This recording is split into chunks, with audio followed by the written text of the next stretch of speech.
Okay, so for this video, I'm thinking about doing something a little bit different and complaining about the state of League. Not many people have been doing that, so I feel I can really carve myself out a unique niche on this one. So, after playing and trying to climb for about, I would say just about what, 2 months now, I have started to notice some serious actual flaws with this game that are really, in my opinion, ruining it. And I don't really have a particular order. I just want to make a video sort of complaining about this. For those of you guys who want educational videos, you can always suggest content like that, because I mean, yeah, I'm one dude, I don't have infinite ideas. If you want somebody to explain or something like that, just yeah. So like, subscribe, leave a comment if you're gonna agree with me. So why is League kind of not really that fun right now? I think in no particular order, probably the most important thing I think that a lot of people are gonna agree with me on is the dodging issue. Games are dodged so often, and it takes so long to get into a game. Now, though, what I actually found interesting about that is when I was playing New World, which is an Amazon MMO, when I was playing New World, I noticed that you tend to walk around a lot. I don't know if my mic was properly adjusted here. So in New World, you tend to walk around a lot, and in New World, you tend to be traveling far longer than you would be in queue for League. And I think, in my opinion, one of the biggest issues I have with League, with the whole dodging system, is that you don't know when you're actually going to get into a game. If you spend, let's say in the old system, you spent 15 minutes, 20 minutes in queue, right? You knew that once a queue popped, reasonably, you were going to get into a game. But nowadays, I mean, I'll be tabbed out playing Bloons TD or something like that, and Katie, what are you doing? Anyway, you just start to notice, like, okay, well, this one will be dodged, and you keep playing your game, and then it gets dodged, and then you start playing another one, and then that one gets dodged, and start playing and get another one, and that one gets dodged. And I think Riot is just being totally oblivious to this issue. They're trying to work around it without actually trying to fix anything about it. Look, at the end of the day, if you implement an MMR penalty, and I've talked about this in the past, so I'm not trying to make this entire video about the dodging issue, but if you implement an MMR penalty to dodging, even if it's only like Diamond Plus, okay, you'll end up in a situation where people are far less prone to dodging. Because right now, again, and I'll say this because a lot of people don't know this, there's currently no penalty to dodging. It affects your LP, but it does not affect your MMR. Now, for those who don't know, the LP is purely a cosmetic system. It is only what Riot is showing you. Your MMR is the real system on the back end, and that is the system that matters. And since it doesn't affect your MMR, the high-ranking people have noticed that they can just ignore this whole thing, and they can dodge whenever they want to. And this is just massively increased queue timers. I had one stream, I don't know if you guys watched it, but it was a few days ago, where it took me 43 minutes to get into a game. But the problem to me is that if I knew it was going to take 43 minutes to get into a game, as a streamer or as a player, I could prepare and I could know, you know, but I can't. And the queue's going to keep popping. I'm going to keep getting that really annoying sound effect. I'm going to keep getting the accept sound effect that doesn't go away until everyone accepts, and it stays up there for like 10 seconds. So if one dude denies, you have to see in this sound effect, just, oh my god. I don't even know what I'm talking about at this point, but it's just so annoying. Okay. The second issue, I think, with League, and League not really being that fun a game, is the whole jungle is so overpowered that we've all just kind of come to accept it. And what I mean by that is that everyone just sort of gives things up and plays safe and doesn't really go aggro, and you only play for the jungler and blah blah blah blah blah. And in reality, that doesn't sound that bad when you just say it out loud like that. You know, people go, what are you complaining about? It's a team game. But the higher rank you go, and I think a lot of people will notice this, the higher rank you go, the more you don't do anything. That it becomes about spamming wave clear, ganking other lanes, not really trying to win your lane, playing those janky champions that can kind of outscale or something like that. You know, realistically, the higher rank you go, the less it becomes an individual game and the more it becomes a team game, which is fine, but it's just the way they go about it isn't by making it, it doesn't become more of an individual game because, or sorry, more of a team game because it becomes more interesting. It becomes less interesting. You get to do less things on an individual level. you do the same things at the low rank and at the high rank, okay?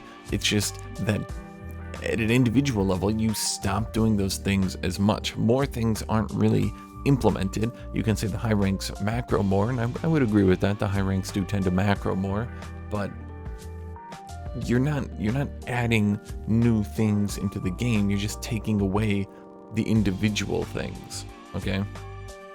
And definitely for the people who rank up or have played in the past, and this video is very much aimed at the people who've played in the past, and you know, maybe they don't enjoy the game as much right now, but in the past, your individual performance, your ability to lane, your ability to kill your opponent, your ability to drive them even off the XP if you were doing extremely well, those things mattered a lot. Now, over the years, they've done a lot to the laning phase. I mean, simple things like Doran's shield, making it much harder to poke people out of lane. But the reason that happened was because there are too many poke champions and ranged champions are overpowered, and they kind of needed to do something. But now you're running into the issue where Doran's shield and Second Wind have kind of come out as a counter to these poke champions, but the champions that aren't these hyper poke champions, they tend to struggle to try to punch through these things in the early game, and it can often feel like you can't really sink through people's health bars, and often it feels like until like level 5 you can't really even do much. Now that's fine, but the reaction to that then was to make these hyper aggro champions. And I know this video is a bit ranty, but just bear with me on this one, okay? just follow me on this one, alright? At any rate, because they added too much sustain, they started to add out these champions that are these hyper burst, mega ultra duper kill you people. Now I'm gonna go look at the list here, but if we look at like I'll just look at top lane, because I play top lane, sue me, okay? But if I look at top lane, I mean, when we look at these champions, okay, so we got Tom Catch. That dude can seriously run you down if he catches you. So realistically, what do most people do? They just stand back and they don't do anything. Riven, same thing. Irelia, same thing. Fiora, same thing. Camille, same thing. Jace, same thing. The fact that often people find it's easier to play against Renekton in the early game than some of these other champions is kind of insane when you actually break it down, right? Now, the problem is that you might say, oh, well, Hashinshin, now you're contradicting yourself. You're contradicting yourself. You said that you don't enjoy it when the individual level can't do as much. But now you're saying you don't enjoy it when these champions can kill you. So which is it, Hashinshin? Do you want people to be able to kill each other or not? Well, the answer is, I do want people to be able to kill each other. The problem is that these champions are so good at it that unless they're fighting each other, and any one of you have played the games, in any lane there's likely champions like this, so don't at me, but the problem is that these champions are so much better at killing you that realistically your only respite, your only answer is to not really do anything. You just sit back and not do anything. And that makes the lane extremely boring. If I'm filling against Irelia, realistically, my option is to sit back and not doing anything. And, like, does that make it more interesting? I don't think so. Does that make it more interesting? No, I don't think standing back and doing nothing makes it more interesting.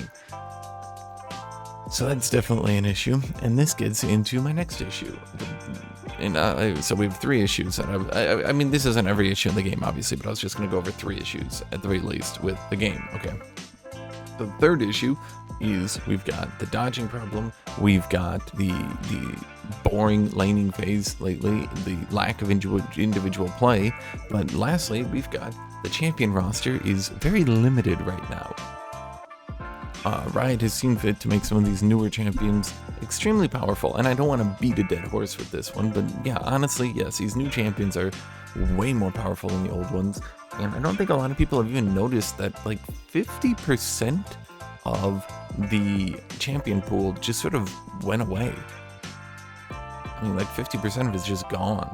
You don't even notice it because we've just been so ingrained into it, right? I mean, here, let me go to support picks, okay? If I look at the bottom support picks, you tell me where do these champions go? So we've got Brand. Now, at the low ranks, I think Brand is still kind of sort of popular, but at the high ranks, he pretty much went away. He's not mobile. Oh, he can kill people? Well, sure, but everyone can kill people. He can AoE? Well, sure, but everyone can AoE, right? Lux, kind of the same problem. I know Lux is hyper popular at the lower ranks, but realistically, once you get to the higher ranks, Not so much. Tarek, yeah, he's pretty much gone too. No, Tarek is a variety of issues, but Vel'Koz, same thing. They tried to bring up Xerath recently. I think he got a little bit more popular. Yeah, he got a little tiny sliver bit more popular, but I'm just using these as examples of support champions. Every lane has champions like these, and it's not just mages. Don't think I'm just saying mages, okay? Not just these M1 mages, but every lane has issues like these. And basically, we've been so ingrained to expecting, I mean, look at the high pick rate champions right now. We've been so ingrained to expecting the Ezreal, the Lee Sin, the Thresh, the Kai'Sa, the Viego, the Camille, the Diana, the Xin Zhao, that we don't even notice that the pick rates on these champions is, this might shock you, but is the amount of champions in the game has increased, the pick rate of certain champions has actually gone up. Meaning that in the past, you had less champions and they were picked less each, meaning there was more diversity amongst those less champions. Now, with more champions, we have fewer champions being picked more. Now, I'm not going to go look up the stats and back those up, but look, if someone really wants to call me out, I'm sure I could go find something, but look, at the end of the day, I've been playing this game for a long time. You guys know I've been looking at these stats for a long time. When I look at top lane and I see multiple picks getting above 10% pick rate, 10% pick rate used to be like kind of at the high end of what a champion would go to, because top lane is one of the most diverse lanes. But now I see 3 different champions have over 10% pick rate: Camille, Sett, and Tahm Kench. Let me actually put it this way. If you combine Camille, Sett, Tahm Kench, Fiora, and Aurelia, you have nearly 60% of all picks. Nearly 60% of all picks are those 5 champions. For a lane that has, and I'm looking here, 57 available picks, to have 5 of them dominating more than half the picks, that is bad. Okay? It's bad. So I don't know. Riot's inability to balance, their inability to fix the dodging issue, their inability to kind of just make the laning phase fun, because they keep the jungle as the playmaker. But man, I'm gonna go back to that issue. Look, having one role as a playmaker for the entire team for the first 10 to 15 minutes of the game, that's not good. That's 1 out of 5 people. Now, okay, you could probably include this support and maybe roaming mids, okay? But that's still only 60% of the champions. And I'm being really lenient by including supports and roaming mids in the first 10 to 15 minutes of the game. Yeah, maybe after the first 8 to 10 minutes those champions can start. But jungle is totally dominant. And for games that are only lasting 20 to 30 minutes, for the first 1/3 of it, or half of it, to be totally and utterly dominated by one role, not the greatest. So, I've totally lost my train of thought. I don't even know where I am anymore. Yeah, I don't know. Anyway, look, I think a lot of people aren't having that much fun in the game right now, and I think those are really the 3 biggest issues. A lot of people, they tune in, they start playing their game, and they don't really care that much these days. That's what I found. A lot of people are tilting out of games. A lot of people aren't caring about games because they just don't care. And I think it's just because we're not really having the most fun. I think a lot of people are just addicted, and it's an issue. It really does feel like an issue, and especially it's an issue because it's not being looked at, it's not getting fixed. I think we're on the 3rd dodging fix now, and all they're doing, they're not adjusting the MMR issue. They're not saying people dodge less. They're now just saying we'll increase the LP penalties for dodging. Have they realized that people know LP doesn't mean anything? Like, this is like your parents coming up with an imaginary threat. Like, man, if you don't clean your room, the tooth fairy won't come. And you're just sitting there like, I don't believe in the tooth fairy. And they're like, now the tooth fairy is mad at you. And you're like, I don't believe in the tooth fairy. What are you doing? Now the tooth fairy isn't going to give you your money. I don't believe in the tooth fairy. What are you saying right now? Oh, man. So, yeah, that's my video. Hope y'all enjoyed it. Thank you all for watching. As always, thank you for my Patreon boys and girls. Once again, please join my Patreon, P on trees. Anyway, join that. It's extremely beneficial to me. Once again, it really helps. You know, YouTube's up and down all the time. That's why every YouTuber wants you guys on the Patreon. So yeah, so thank you all, and thank you for watching, thank you for being here, and thank you all. Have a great day, everybody. Hope you all have a great rest of your day. Thank you, everybody. Bye bye.